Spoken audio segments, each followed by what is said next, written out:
চলমান রাজনৈতিক পরিস্থিতি নিয়ে শনিবার সন্ধ্যায় প্রধান উপদেষ্টার সঙ্গে বৈঠকে বসে বিএনপি। তবে দলের অন্যতম দাবি ডিসেম্বরের মধ্যে জাতীয় নির্বাচনের বিষয়ে অধ্যাপক ইউনূসের কাছ থেকে কোনো আশ্বাস পাননি নেতারা। বৈঠক শেষে বিএনপি নেতা খন্দকার মোশাররফ হোসেন বলেন, সংস্কারের উসিলায় নির্বাচন দিতে দেরি হলে স্বৈরাচার পুনর্বাসনের সুযোগ পাবে, যার দায় অন্তর্বর্তী সরকারকেই নিতে হবে। এদিকে আজ আরও কয়েকটি রাজনৈতিক দলের সঙ্গে সন্ধ্যায় বৈঠক করবেন প্রধান উপদেষ্টা।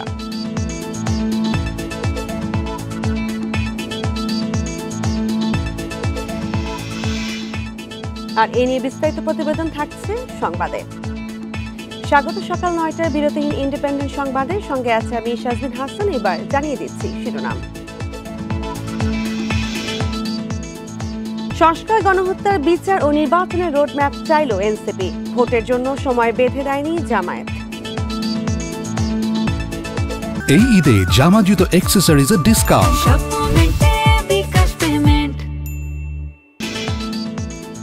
কমিশন বৃদ্ধি সহ 10 দফা দাবিতে সকাল থেকে 8 ঘন্টা বন্ধ পেট্রোল পাম্পের বিক্রি ও পরিবহন। মালিক ঐক্য পরিষদের আন্দোলন।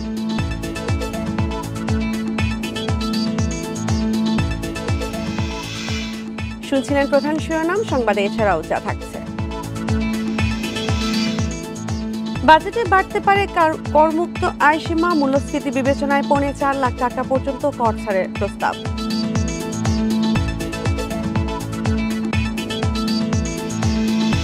শুনছিলেন শিরোনাম, এবার বিস্তারিত। ডিসেম্বরের মধ্যে নির্বাচনের দাবির বিষয়ে প্রধান উপদেষ্টার কাছ থেকে কোনো আশ্বাস পায়নি বিএনপি। প্রধান উপদেষ্টার সঙ্গে বৈঠক শেষে বিএনপির স্থায়ী কমিটির সদস্য খন্দকার মোশাররফ হোসেন বলেছেন, সংস্কারের উসিলায় নির্বাচন দিতে দেরি হলে স্বৈরাচার পুনর্বাসিত হওয়ার সুযোগ পাবে, আর তার দায়িত্ব নিতে হবে অন্তর্বর্তী সরকারকে।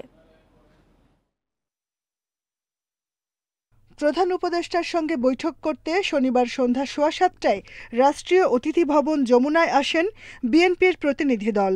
প্রধান উপদেষ্টা অধ্যাপক মোহাম্মদ ইউনূসের সঙ্গে বৈঠকে যোগ দেন বিএনপির স্থায়ী কমিটির সদস্য খন্দকার মোশাররফ হোসেন, সালাউদ্দিন আহমেদ, আমির খসরু মাহমুদ চৌধুরী, ডক্টর আব্দুল মঈন খান। প্রধান উপদেষ্টার পদত্যাগের ভাবনা থেকে তৈরি রাজনৈতিক জটিলতার সময়ে বিএনপির সঙ্গে অনুষ্ঠিত হলো এই বৈঠক। 50 মিনিটের বৈঠকে ডিসেম্বরের মধ্যে জাতীয় নির্বাচনের রোডম্যাপ চান বিএনপি নেতারা। পরে তারা বলেন, সংস্কারের উছিলায় নির্বাচন দেরি হলে সংকট বাড়বে।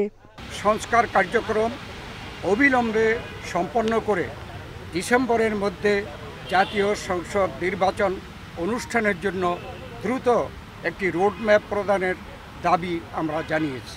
নির্বাচন যত বিলম্ব করা হবে, আমরা মনে করি জাতির কাছে আবার স্বৈরাচার পুনরায় ফিরে আসার ক্ষেত্র উপস্থিত হবে। নিরাপত্তা উপদেষ্টা এবং আর 2 জন ছাত্র উপদেষ্টা, যাদের কারণে এই সরকারের নিরপেক্ষতা ক্ষুণ্ণ হচ্ছে, তাদেরকে বাদ দেওয়ার জন্য আমরা আজকেও লিখিত বক্তব্য আমরা দিয়েছি, মুখেও বলেছি।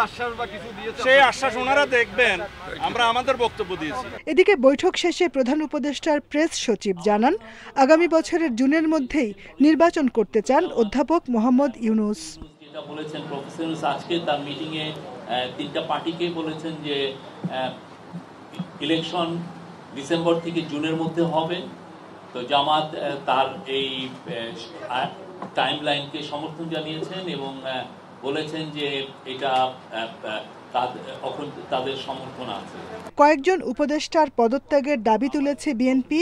এ নিয়ে প্রধান উপদেষ্টার মনোভাব জানতে চাইলে প্রেস সচিব জানান, বিএনপির কথা মন দিয়ে শুনেছেন অধ্যাপক মোহাম্মদ ইউনূস। তারা বলেছেন তার নেতৃত্বে তাদের আস্থা আছে।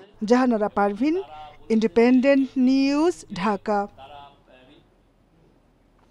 নির্বাচনের জন্য সরকারকে নির্দিষ্ট সময় বেঁধে দিতে চায় না জামায়াত। তবে দলটি মনে করে আগামী বছরের ফেব্রুয়ারির পর হলে তা সরকারের জন্য ভালো হবে না। প্রধান উপদেষ্টার সঙ্গে বৈঠক শেষে কথা জানান দলের আমির ডক্টর শফিকুর রহমান। এদিকে সংস্কার, গণহত্যার বিচার ও নির্বাচন নিয়ে সরকারের কাছে রোডম্যাপ চেয়েছে জাতীয় নাগরিক পার্টি। শনিবার রাত 8টার কিছু পরে প্রধান উপদেষ্টা অধ্যাপক মোহাম্মদ ইউনূসের সঙ্গে রাষ্ট্রীয় অতিথি ভবন যমুনায় বৈঠক করেন জামায়াতে ইসলামীর 2 নেতা। বৈঠক শেষে দলের আমির ডাক্তার শফিকুর রহমান জানান, নির্বাচনের জন্য সরকারকে কোনো সময় বেঁধে দেননি তারা। যদি সংস্কার শেষ হয়ে যায় তাহলে ফেব্রুয়ারির মধ্যভাগে এটা হতে পারে। আর যদি সংস্কারের ভিতরে শেষ না হয়, আর একটু সময় লাগে, এরপরেই যেহেতু রোজা শুরু হয়ে যাবে, রোজার পর হতে হবে, তারপরে এটাকে টেনে লম্বা করলে কোনো সুষ্ঠু নির্বাচন করা সম্ভব হবে না। আমাদের দেশের আবহাওয়া এটা এলাও করবে না। জামায়াতের পর যমুনায় প্রবেশ করেন নাহিদ ইসলাম, হাসনাত আবদুল্লাহ সহ জাতীয় নাগরিক পার্টির 4 নেতা। বৈঠক শেষে তারা জানান, সংস্কার, গণহত্যার বিচার ও নির্বাচন নিয়ে সরকারের কাছে রোডম্যাপ চেয়েছে এনসিপি। এ সময় নির্বাচন কমিশন পুনর্গঠন এবং সংসদ নির্বাচনের আগে স্থানীয় সরকার নির্বাচনের দাবি জানান তারা।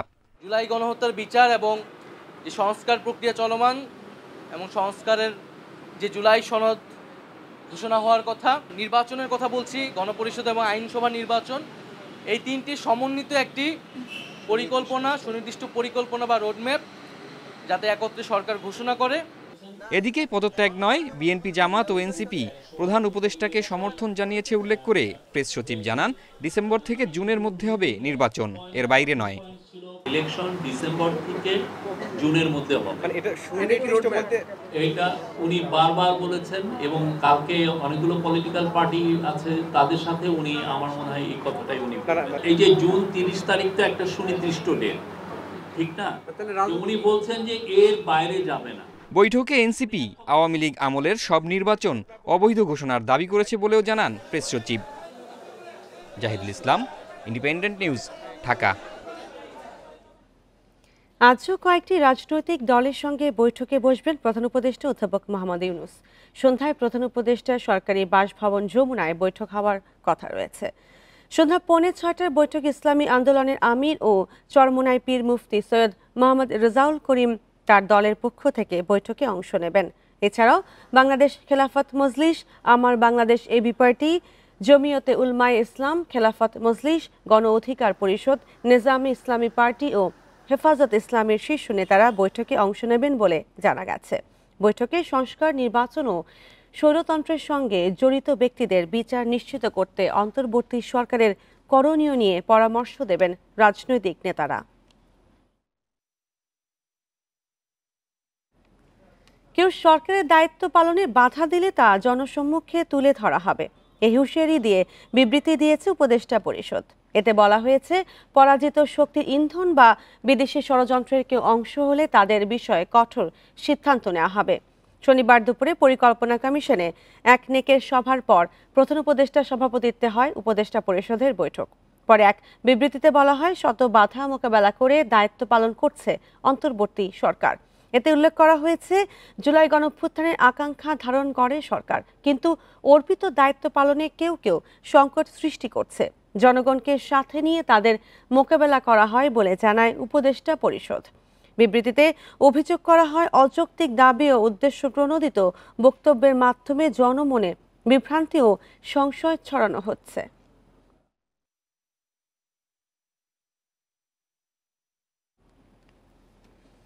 নির্বাচনের দাবি জানিয়ে বিএনপি অন্যায় করেনি বলে মন্তব্য করেছেন দলটির স্থায়ী কমিটির সদস্য ডক্টর আব্দুল মঈন খান। আর স্থায়ী কমিটির আরেক সদস্য ডক্টর জাহিদ হোসেন দাবি করেন, সরকারকেই কিছু উপদেষ্টা বিভ্রান্তকর মন্তব্য দিয়ে ডক্টর ইউনূসকে বিতর্কিত করছেন। শনিবার রাজধানীর জাতীয় প্রেস ক্লাবে আলাদা দুটি অনুষ্ঠানে এসব কথা বলেন বিএনপি নেতারা। ছাত্র জনতার অভ্যুত্থানের 9 মাসের মাথায় অনেকটাই টালমাটাল দেশের রাজনৈতিক অঙ্গন। নানা দাবিতে আন্দোলন বিক্ষোভের মাঝে নতুন আলোচনা প্রধান উপদেষ্টার পদত্যাগের গুঞ্জন নিয়ে। জাতীয় প্রেস ক্লাবে অগ্নিসেনা ফাউন্ডেশনের মতবিনিময় সভায়ও উঠে আসে এই প্রসঙ্গ। বিএনপির স্থায়ী কমিটির সদস্য ডাক্তার জাহিদ হোসেন বলেন, রাষ্ট্রীয় ক্ষমতাকে যারা সম্পত্তি মনে করছেন, বিভ্রান্তিমূলক বক্তব্য দিয়ে প্রধান উপদেষ্টাকে বিতর্কিত করছেন তারাই। ডক্টর মোহাম্মদ ইউনূসের কতিপয় উপদেষ্টা অতি কথন, যাদেরকে দেশের মানুষ চিনেও না, জানেও না, আবার কিছুক্ষণ পরেই কথাবার্তা প্রত্যাহার করার যে মানসিকতা, এগুলো করে দয়া করে কনফিউশন সৃষ্টি করবেন না। বিএনপি বলছে, গণতান্ত্রিক দলের নির্বাচনের দাবি স্বাভাবিক।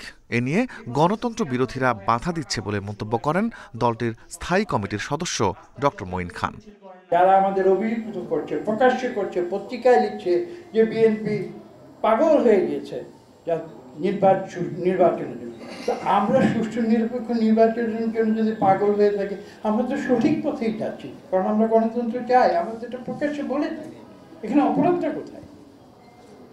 উল্টো কথা বলতে হয়, যারা সুষ্ঠু নিরপেক্ষ নির্বাচন চায় না তারা গণতন্ত্র চায় না, তারা এদেশে মানুষের কল্যাণ চায় না। নির্বাচন নিয়ে বিশ্ব মানবাধিকার সংস্থা বাংলাদেশের একই আলোচনা অনুষ্ঠানে গণ অধিকার পরিষদের সভাপতি নুরুল হক নূর দাবি করেন, রাজনীতিবিদদের বাদ দিয়ে দেশে বিরাজনীতিকরণের ষড়যন্ত্র চলছে। আপনার রাজনৈতিক দলগুলোর সাথে সেই আস্থা বিশ্বাসের সম্পর্ক অর্জন করতে হবে। আপনি যদি শুধু কিচেন ক্যাবিনেটের ষড়যন্ত্রে আপনি যদি পা দিয়ে যদি আপনি রাজনৈতিক দলগুলোর সাথে দূরত্ব তৈরি করে ফেলেন, তাহলে আপনি নিজে অসম্মানিত হবেন, দেশকে একটা বিপদের মধ্যে ফেলাবেন। দেশে স্থিতিশীলতার জন্য নির্বাচিত সরকারের বিকল্প নেই বলেও জানান বক্তারা। Rifat Alam, Independent news, Dhaka. এ সরকার নির্বাচিত নয়, তাই তাদের উচিত ডিসেম্বরের মধ্যে নির্বাচন দেওয়া। শনিবার বিকেলে বগুড়ায় তারুণ্যের সমাবেশে নজরুল ইসলাম খান এই কথা বলেন। জনগণের সরকার প্রতিষ্ঠা করাই অন্তর্বর্তী সরকারের প্রধান কাজ বলেও মন্তব্য করেন তিনি। সমাবেশে রুহুল কবির রিজভী উপদেষ্টাদের ভুল ত্রুটি শুধরে নেওয়া আহ্বান জানান। তারুণ্যের রাজনৈতিক অধিকার প্রতিষ্ঠায় বগুড়ার সেন্ট্রাল হাই স্কুল মাঠে সমাবেশের আয়োজন হয়। বৃষ্টি উপেক্ষা করে অংশ নেন রাজশাহী রংপুর বিভাগের 16 জেলার নেতাকর্মীরা। সমাবেশে বিএনপি নেতা নজরুল ইসলাম খান বলেন, ডিসেম্বরের মধ্যে নির্বাচন করতে হবে। অন্তর্বর্তী সরকারের প্রধানের কাজ জনগণের সরকার প্রতিষ্ঠা করা। জনগণ স্থায়ী সরকার চায়, জনগণের নির্বাচিত সরকার প্রতিষ্ঠায় প্রথম কাজ, জনগণের কাছে দায়বদ্ধ সরকার প্রতিষ্ঠা প্রথম কাজ, জনগণকে জবাবদিহিতা করতে বাধ্য এমন একটা সরকার প্রতিষ্ঠাই প্রথম কাজ। নাতির বয়সীদের উপদেষ্টা করার কারণে প্রধান উপদেষ্টার কিছু ভুল হয়েছে বলে মন্তব্য করেন দলটির সিনিয়র যুগ্ম মহাসচিব রুহুল কবির রিজভী। তিনি শুধু ছেলেদের দিয়ে না, ছেলের বয়সী নয়, নাতির বয়সী অনেক অ্যাডভাইজার করার কারণে কিছু কিছু তার ভুল হচ্ছে, কিছু তার ভুল হচ্ছে। এ সময় উপদেষ্টাদের ভুল শুধরে নেওয়ার আহ্বান জানান রুহুল কবির রিজভী। আসলে শুধরানো দরকার। জজিফ হোসেন, ইন্ডিপেন্ডেন্ট নিউজ, বগুড়া। জাতীয় সরকার গঠনের দাবিতে বিক্ষোভ করেছে দেশের সর্বস্তরের জনগণ ব্যানারে আন্দোলনকারীরা। এ সময় ডক্টর ইউনূসকে রাষ্ট্রপতি করার দাবিতে শাহবাগে তারা মার্চ ফর ইউনূস নামের কর্মসূচি পালন করে। শনিবার বিকেলে জাতীয় জাদুঘরের সামনে কর্মসূচিতে সংবিধান সংস্কার, জুলাই গণহত্যাকারী আওয়ামী লীগের বিচার এবং ডক্টর ইউনূসকে 5 বছর সময় দেওয়ার দাবি জানায় তারা। পাশাপাশি সব নির্যাতিত রাজনৈতিক দলের অংশগ্রহণে একটি জাতীয় সরকারের দাবিও তাদের।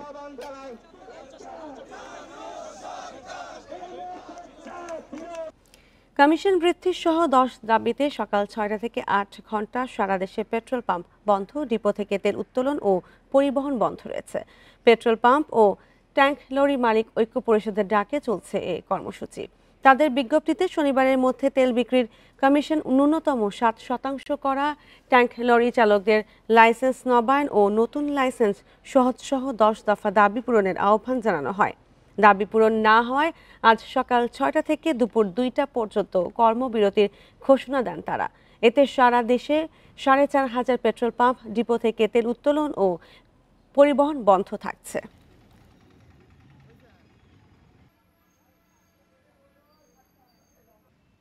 এইভাবে যদি অবরোধ ডাকে, আমরা তেলটা নিয়ে, আমাদের গাড়ি তো তেল নাই, এখন রাস্তা পথে নিয়ে যে কোথায় যে থাকবো বলেন। সকাল সকাল অনেকের কাজ থাকে, এই সময় যদি তেল না পাওয়া যায় তাহলে তো এখন আমরা বাসাও যেতে পারবো না, তেল নাই মোটরসাইকেলে।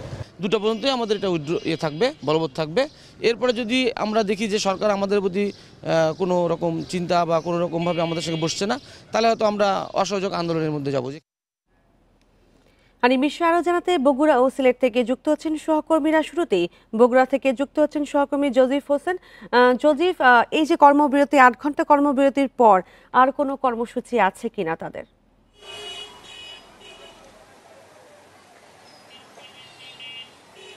আমি পেট্রোল পাম্প অনার্স অ্যাসোসিয়েশনের যিনি জয়েন্ট কনভেনার রয়েছেন তার সাথে কথা বলেছি মিজানুর রহমান সাহেব। উনি আমাকে গতকালকে যে এই বিষয়টি সম্পর্কে জানিয়েছিলেন যে কয়েক দফা তারা কিন্তু এই কর্মবিরতি ঘোষণার আগেই সরকারের বিভিন্ন পক্ষের সাথে কথা বলার চেষ্টা করেছেন, কিন্তু সেই ক্ষেত্রে আসলে তারা তেমন কোনো সাড়া পাননি। যেহেতু আজকে থেকে তারা ধর্মঘট কিংবা আধাবেলা কর্মবিরতিতে গিয়েছে, তো আশা করছেন যে আজকে সকাল 10টার দিকে তাদের একটি বৈঠক রয়েছে, সেই বৈঠকে একটা সিদ্ধান্ত আসবে বলে তারা আশা করছেন। এবং এই যে সকাল 6টা থেকে দুপুর 2টা পর্যন্ত যে কর্মবিরতি, এই কর্মবিরতিতে আসলে যারা সাধারণ চালক রয়েছেন, যাত্রীরা রয়েছেন, তারা কিন্তু বেশ ভোগান্তির মধ্যে পড়েছেন। আমরা দেখেছি এখানে যেহেতু অনেকেই আপনার পেট্রোল নিতে আসছেন কিংবা ডিজেল নিতে আসছেন, তারা কিন্তু সেখানে পেট্রোল, ডিজেল কিংবা অকটেন কোনোটি পাচ্ছেন না, যার ফলে তারা অনেকেই গাড়িগুলো পাশে রেখে চলে যেতে দেখেছি। এছাড়া এই সিএনজি চালিত যে অটোরিকশাগুলো রয়েছে, সেই সিএনজি চালিত রিকশা এবং সিএনজি চালিত যে পাম্প অনার্স অ্যাসোসিয়েশন, তারাও কিন্তু সহমত পোষণ করেছেন। আপনাকে একটি বিষয় জানিয়ে রেখে যে এই কর্মবিরতিটি আসলে পালন করা হচ্ছে 7% কমিশন বৃদ্ধি এবং আরও যে বিষয়গুলো রয়েছে যে ফায়ার সার্ভিসের লাইসেন্স বাতিল এবং এই পেট্রোল পাম্প পরিচালনার জন্য যে ধরনের লাইসেন্সগুলো বর্তমানে আরোপ করা হয়েছে, পরিবেশ, কলকারখানা সহ অন্যান্য যে লাইসেন্সগুলো আরোপ করা হয়েছে, সেগুলো যাতে প্রত্যাহার করা, এটি কিন্তু আমাদেরকে 10 দফা যে দাবি, সেই দাবি থেকে আমরা জানতে পেরেছি। তো এই বিষয়গুলো যাতে অতি দ্রুত সময়ের মধ্যে সমাধান করা হয়, এটি কিন্তু প্রত্যাশা করছেন এখানকার পেট্রোল পাম্পের যে মালিক রয়েছেন এবং একই সাথে যাত্রীরা যারা রয়েছেন, তারা কিন্তু সেটি প্রত্যাশা করছেন। জি জদীপ, ধন্যবাদ। এখন সিলেট থেকে যুক্ত হচ্ছেন সহকর্মী রানা মজুমদার। রানা, মালিক পক্ষের সাথে বিষয়ে কোনো কথা হয়েছে কিনা, জনভোগান্তি কতটা?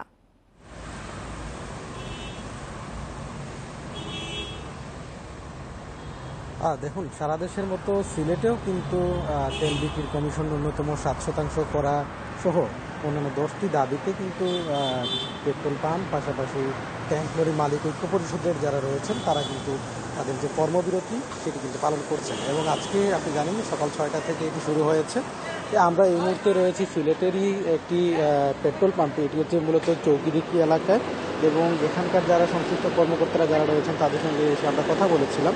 তারা যে বিষয়গুলো জানিয়েছেন যে তাদের কয়েকটি দাবি তারা আসলে উল্লেখ করেছেন, সেগুলোর মধ্যে রয়েছে সৌজ অধিদপ্তরের ইজারা ভূমির মাসুল আগের মতো বহাল রাখার পাশাপাশি নবায়নকালীন সময়ে নির্ধারিত ইজারা মাসুলের পে অর্ডার সহ আবেদন নির্বাহী প্রকৌশলীর দপ্তরে জমা দিলে সেটিকে নবায়ন হিসেবে গণ্য করা এবং বিএসটিআইয়ের পূর্বের নিয়ম অনুযায়ী ডিসপেন্সিং ইউনিট স্ট্যাম্পিং ও পরিমাপ যাচাই কার্যক্রম পরিচালনা।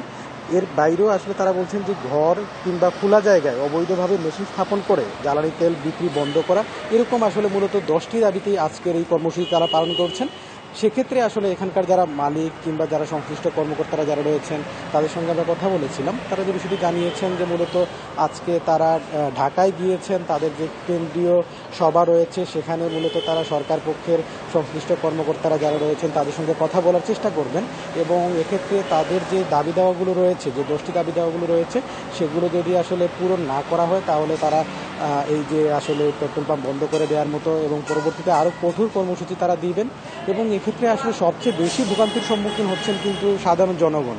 আমরা এখানে এসে যে বিষয়টি দেখতে পেরেছি যে আসলে অনেকেই কিন্তু অফিসে আদালতে যাচ্ছিলেন এবং তারা কিন্তু এইভাবে আসলে অতর্কিতভাবে যখন এইভাবে আকস্মিকভাবে যখন এই ধরনের কর্মসূচি দেওয়া হয় তখন কিন্তু অনেকেই এখানে এসে তারা কিন্তু আসলে হতাশ হয়ে ফিরে গিয়েছেন এবং অনেক গাড়ি কিন্তু আমরা দেখেছি যে আসলে এখানে এসে তেল না পেয়ে তারা খুব ঝেড়েছেন আমাদের কাছে এবং তারা বলেছেন যে এভাবে আসলে নাগরিকদেরকে জিম্মি করে এই যে কর্মসূচি বাস্তবায়ন, এটিকে তারা আসলে সুন্দরভাবে দেখছেন না, এটি একটি বিষয়। এবং আরেকটি বিষয় হচ্ছে যে অনেকেই ভেবেছিলেন যে যাত্রাপথে কিংবা অফিসে যাওয়ার সময় তারা তেল ভরবেন, তো সেক্ষেত্রে আসলে সেই বিষয়টি যখন হচ্ছিল না তখন তারা অত্যন্ত হতাশ হয়েছেন।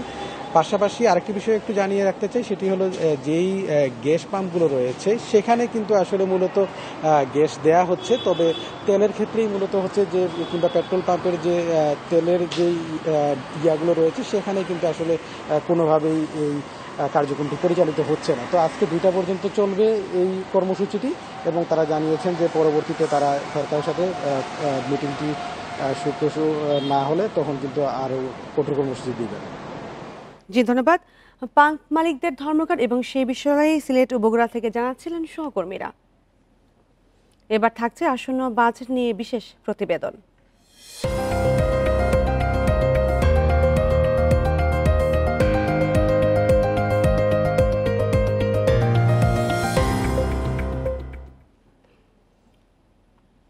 তিন জেলা সীমান্ত দিয়ে বিএসএফ এর পুশ ইন করা 54 জনকে আটক করেছে বিজিবি। এর মধ্যে সিলেটে 21, পঞ্চগড়ে 21 এবং কুড়িগ্রাম সীমান্ত দিয়ে 21 জনকে পুশ ইন করে বিএসএফ। শনিবার বিজিবি জানায় জকিগঞ্জের লোভাছড়া সীমান্ত এলাকা দিয়ে ভোরে 21 জনকে আটক করে বিজিবি টহল দল।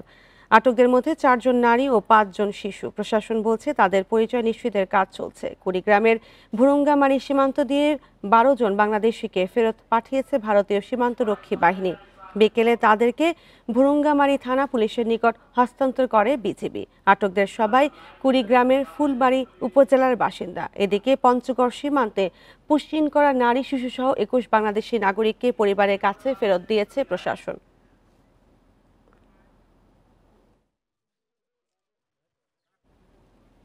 পাহাড় ধস সহ নানা কারণে কাপ্তাই হ্রদের তলদেশ ভরাট হয়ে অনেক এলাকা নৌ চলাচলের অনুপযোগী হয়ে পড়েছে। বছরে প্রায় 5 মাস রাঙামাটি জেলা শহরের সাথে 4 উপজেলার একমাত্র যোগাযোগ নৌপথে চলাচল অনেকটা বন্ধ হয়ে যায়। নৌযান চলায় ভোগান্তি ছাড়াও পরিবহন সংকটে নষ্ট হয় এই অঞ্চলের বিভিন্ন কৃষিপণ্য। মাছের প্রাকৃতিক প্রজনন কেন্দ্র হুমকির মুখে। তাই হ্রদ বাঁচাতে খনন সহ মহাপরিকল্পনার দাবি জেলাবাসীর। সড়ক না থাকায় রাঙামাটির 4 উপজেলা বিলাইছড়ি, জুরাছড়ি, বরকল ও লংগদুর সাথে জেলা সদরের যোগাযোগে নৌপথই ভরসা। তবে গত কয়েক বছরে কাপ্তাই হ্রদের তলদেশ ভরাট হওয়ায় বছরে 4 থেকে 5 মাস নৌযান চলাচল কঠিন হয়ে পড়েছে। স্থানীয়রা বলছেন, যাতায়াতে দুর্ভোগের পাশাপাশি শুষ্ক মৌসুমে উৎপাদিত পণ্য বাজারে নেওয়া এবং জেলা শহর থেকে পণ্য আনতেও চরম দুর্ভোগে পড়তে হয়। দেশীয় ফলের সিজন, আম, লিচু, কাঁঠাল এগুলো এখন ভরপুর সিজন। এখন আমাদের পানি কমে যাওয়াতে ক্যারিং খরচটা বেড়ে গেছে। আমরা যেখানে হরিণে যেতে লঞ্চ এখন বরকল পর্যন্ত যাই, খুব কষ্ট করে থেকে যাই। 1960 সালে কৃত্রিম এই হ্রদ সৃষ্টির পর মিঠাপানির মৎস্য ভাণ্ডারে পরিণত হয় এ জলাশয়। তবে এই নাব্য সংকটে মাছের প্রাকৃতিক প্রজনন কেন্দ্রগুলো হুমকির মুখে। পানিতে যে মাছের প্রাকৃতিক খাদ্যগুলো থাকে অর্থাৎ ফাইটোপ্লাঙ্কটন, জুওপ্লাঙ্কটন, সেগুলোর উৎপাদন ব্যাহত হয়। সেগুলো উৎপাদন ব্যাহত হওয়ার ফলে মাছ যখন খাবার কম পায় তখন মাছের ওই সময় গোনাডাল ডেভেলপমেন্টটা কম হয়, অর্থাৎ ম্যাচুরিটির দেরিতে আসে। পাহাড়ে মাটি কেটে অপরিকল্পিত কৃষি, জলবায়ু পরিবর্তন এবং 2017 সালের ভয়াবহ পাহাড় ধসে ক্রমাগত ভরাট হচ্ছে কাপ্তাই হ্রদের তলদেশ। বিভিন্ন সময়ে খননের উদ্যোগ নেওয়া হলেও হ্রদ সংরক্ষণে কোনো মহাপরিকল্পনা নেই অভিযোগ স্থানীয়দের। তবে ব্যবস্থাপনা কমিটি বলছে কাপ্তাই হ্রদ সংলগ্ন নদীপথ খননের কাজ চলছে, যা সুফল কিছুদিনে মিলবে। এখানকার যে 10টি খাল রয়েছে, নদী রয়েছে, সেই নদীগুলো খননের জন্য, ড্রেজিংয়ের জন্য একটা প্রকল্প নেওয়া হয়েছে। আমরা আশা করছি এই প্রকল্প কাজ শেষ হলে এখানকার নদীগুলো নাব্যতা বাড়বে। নাব্যতা বাড়লে শুষ্ক মৌসুমে যে 4-5টি উপজেলা যোগাযোগ বিচ্ছিন্ন হয়ে যায়, সেটার একটা সমাধান হবে। নৌপরিবহন, মৎস্য, কৃষি সহ বিভিন্নভাবে কাপ্তাই হ্রদের উপর নির্ভরশীল প্রায় 3 লাখ মানুষ। Independent news. মাদারীপুরের বিনোদন কেন্দ্র শকুনি লেকের সিসি ক্যামেরাগুলো নষ্ট হওয়ায় বেড়েছে চুরি, ছিনতাই সহ নানা অপরাধ। লেকে ঘুরতে আসা নারী দর্শনার্থীরা পড়ছেন নিরাপত্তাহীনতায়, হচ্ছেন ইফটিজিং এর শিকার। স্থানীয়দের দাবি লেক এলাকায় আবার সিসি ক্যামেরা স্থাপনের। মাদারীপুরের শকুনি লেকে প্রতিদিন জেলা ও জেলার বাইরে থেকে ঘুরতে আসেন হাজারো দর্শনার্থী। তাদের নিরাপত্তার কথা চিন্তা করে 2023 সালে 15 লাখ টাকা ব্যয়ে 40টি সিসি ক্যামেরা বসানো হয় লেকে।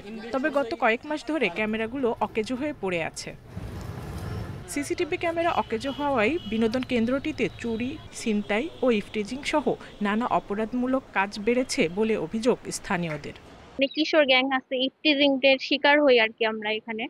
তো সিসি ক্যামেরা থাকলে কি ওরা একটা ভয়ে থাকে আর আমাদের কাছেও একটা নিরাপত্তা লাগে আর কি। কিছুদিন আগে বাচ্চা চুরি গেছে, সিসি ক্যামেরা থাকলে সেখানে ধারাবাহিক দেখতে পারতো, কোনে গিয়ে কোনালে গেল, মুখ করলে তো পাওয়া যেত, দেখা যেত। নিরাপত্তাহীনতার শঙ্কায় লেকে কমেছে দর্শনার্থী। দাবি উঠেছে নিরাপত্তার স্বার্থে দ্রুত সিসিটিভি ক্যামেরা মেরামতের। এগুলো রক্ষার জন্য আমাদের এখানে সিসি ক্যামেরা অবশ্যই প্রয়োজন। অতি দ্রুত এই সিসি ক্যামেরা যাতে আমাদের লেগ করে দেওয়া হয়। নতুন করে আবার এগুলা যেভাবে না হয় আর সিসি ক্যামেরাগুলো আরো দ্রুত গতিতে বাড়াই দেওয়ার জন্য জনগণের নিরাপত্তার কথা মাথায় রেখেই দ্রুতই ব্যবস্থা নেওয়ার কথা জানিয়েছেন পৌরসভার প্রশাসক। ভেঙে ফেলা হয়েছিল গন্ডগোলের সময়, আর বাকিগুলো অকেজো হয়ে গিয়েছিল। কিছু কয়েকটা ক্যামেরা বোধহয় পাওয়া গিয়েছিল, ওগুলো খুলে পৌরসভায় রাখা হয়েছে। আমরা এটা চিন্তা করছি আবার নতুন করে আমরা এটাকে পুনঃস্থাপন করা যায় কিভাবে, এই প্রক্রিয়া আমরা হাতে নিচ্ছি। মাদারীপুর শহরের একমাত্র বিনোদন কেন্দ্র শকুনি লেক 2015 সালে 22 কোটি টাকা ব্যয়ে লেকের সৌন্দর্য বর্ধন করে পৌর কর্তৃপক্ষ। Independent news. শিল্প কারখানায় ভূগর্ভের পানি ব্যবহারে মূল্য পরিশোধ করতে হবে বলে জানিয়েছেন পরিবেশ উপদেষ্টা Syeda Rezwana Hasan.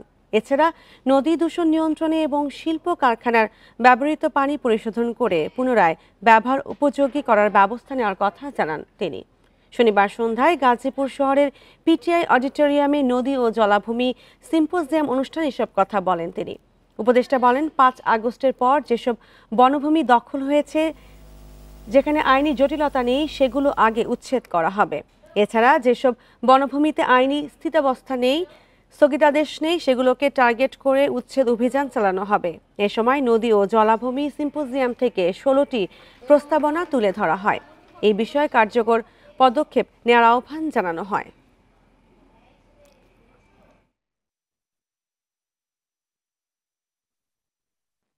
Industrial water use guideline এটা প্রায় চূড়ান্ত হয়ে গেছে। ইন্ডাস্ট্রিগুলো চাইলেই বিপুল পরিমাণ পানি বিনা পয়সায় তুলতে পারবেন না, এবং প্রাইসিংটাও এমনই হবে, ওনাদের সাথে কথা বলেই হবে, কালকেই শুরু হবে না, তাদেরকেও তো একটু সময় দিতে হবে। প্রাইসিংটা এমন হবে যাতে করে ওনারা রিইউজ করার দিকেই ঝুঁকে পড়েন। এবার বাজেট প্রসঙ্গ। আসছে অর্থ বছরে বাজেটে ব্যক্তি শ্রেণীর করদাতাদের জন্য আসতে পারে সুখবর। বাড়তে পারে তাদের বার্ষিক করমুক্ত আয় সীমা। বর্তমানে এই সীমা 3.5 লাখ টাকা থাকলেও মূল্যস্ফীতি বিবেচনায় আগামীবার তা 4.25 লাখ টাকা করতে চায় অন্তর্বর্তী সরকার। পরিকল্পনা উপদেষ্টা জানালেন, সাধারণ করদাতাদের স্বস্তি দেওয়ার উদ্যোগ থাকছে আগামী বাজেটে। গত 1 বছরের বেশি সময় ধরে মূল্যস্ফীতির চাপে হিমশিম খাচ্ছেন নিম্ন আয়ের করদাতারা। তবে এখন তা কিছুটা কমলেও সহনীয় মাত্রায় আসেনি। করদাতাদের স্বস্তি দিতে 2023-24 অর্থ বছরে বার্ষিক করমুক্ত আয়সীমা 50,000 টাকা বাড়িয়ে 3.5 লাখ টাকা করা হয়। কিন্তু পরে মূল্যস্ফীতি বাড়লেও বাড়েনি করমুক্ত আয়সীমা। এমন পরিস্থিতিতে বিভিন্ন মহল থেকে করমুক্ত আয়সীমা বাড়ানোর দাবি উঠেছে।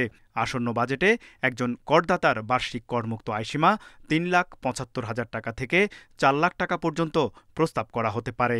দারিদ্র বেড়েছে, কাজে আমি মনে করি যে করমুক্ত আয় নিচের সীমাটা বাড়ানোর সুযোগ আছে। করমুক্ত আয়সীমার পরের 1 লাখ টাকার উপর বর্তমানে 5% কর আরোপ হয়। তবে করের হার অপরিবর্তিত থাকতে পারে। মূল্যস্ফীতি বিবেচনায় এই সিদ্ধান্ত নেওয়া হলে সাধারণ করদাতাদের স্বস্তি দেবে বলে মনে করেন সাবেক কর কর্মকর্তারা। সবচেয়ে ভালো হবে যে আমরা মুদ্রাস্ফীতির হারের সঙ্গে সমন্বয় করে যদি আমরা করমুক্ত সীমাটা করতে পারি, তাহলে সেটা সবার জন্য উত্তম। সুবিধা তো শুধু যে কম আয়ের পরিবাররা পাবে তা না, এই সুবিধা কিন্তু সবাই পাবে, ধনীরাও পাবে। তাদেরও মিনিমাম ট্যাক্স ওখান থেকে করমুক্ত হিসাবের সময় ওইটা বাদ দিয়ে দেওয়া হবে। কাজে এখানে একটা রেভিনিউ লস হবে। তো ওই রেভিনিউ লসটা আপনি কীভাবে মেক আপ করবেন, সেটারও তো কিছু পদক্ষেপ সেখানে থাকতে হবে। বর্তমানে ঢাকা ও চট্টগ্রাম সিটি কর্পোরেশন এলাকায় করদাতাদের জন্য ন্যূনতম কর 5,000 টাকা। এবার অন্যান্য সিটি কর্পোরেশন ও পৌর এলাকায় ন্যূনতম কর পরিবর্তন হতে পারে। তৌহিদ রানা, ইন্ডিপেন্ডেন্ট নিউজ, ঢাকা। জাতীয় কবি কাজী নজরুল ইসলামের জন্মবার্ষিকী উপলক্ষে ঢাকা বিশ্ববিদ্যালয়ের কবির সমাধিতে চলছে শ্রদ্ধা নিবেদন। আরও জানাতে যোগ দিয়েছেন সহকর্মী আরাফাতুর রহমান।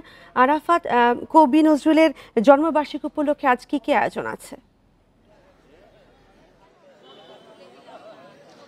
আপনি জানেন যে আজকে 126তম জন্মবার্ষিকীর অনুষ্ঠানে ঢাকা বিশ্ববিদ্যালয়ে যে জাতীয় কবি কাজী নজরুল ইসলামের যে কবর রয়েছে, কবরস্থান রয়েছে বা সমাধি রয়েছে, সেখানে শ্রদ্ধা নিবেদন করতে আসছেন সাধারণ মানুষ। সকালবেলা এখানে শ্রদ্ধা নিবেদন করতে এসেছেন ঢাকা বিশ্ববিদ্যালয়ের ভিসি সহ ঢাকা বিশ্ববিদ্যালয়ের পুরো টিম। এছাড়া ঢাকা বিশ্ববিদ্যালয়ের যে হলগুলো রয়েছে সেই হলগুলোর যে প্রতিনিধি এবং প্রভোস্ট যারা আছেন, প্রক্টর স্যার আছেন, তারা এখানে এসেছিলেন।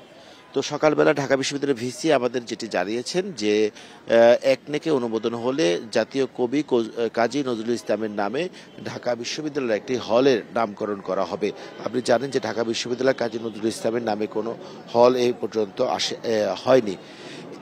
এছাড়া রাজনৈতিক নেতাদের ভিতরে রুহুল কবির রিজভী, উনি জাসাসের হয়ে এবং বিএনপির হয়ে এখানে ফুল দিয়েছেন এবং তিনি বলেছেন যে 24-এর যে গণ অভ্যুত্থান, সেই গণ অভ্যুত্থানের যে ছাত্র জনতা আর যেই মানসিক শক্তি, সেই মানসিক শক্তি কবি নজরুলের গান ও কবিতা থেকে এসছে এবং তারা বলছিলেন যে এই প্রজন্ম যারা 126 বছর পরে জন্মবার্ষিকীর অনুষ্ঠানে আসছেন এবং এই প্রজন্ম যারা বিভিন্ন দেয়ালে নজরুলের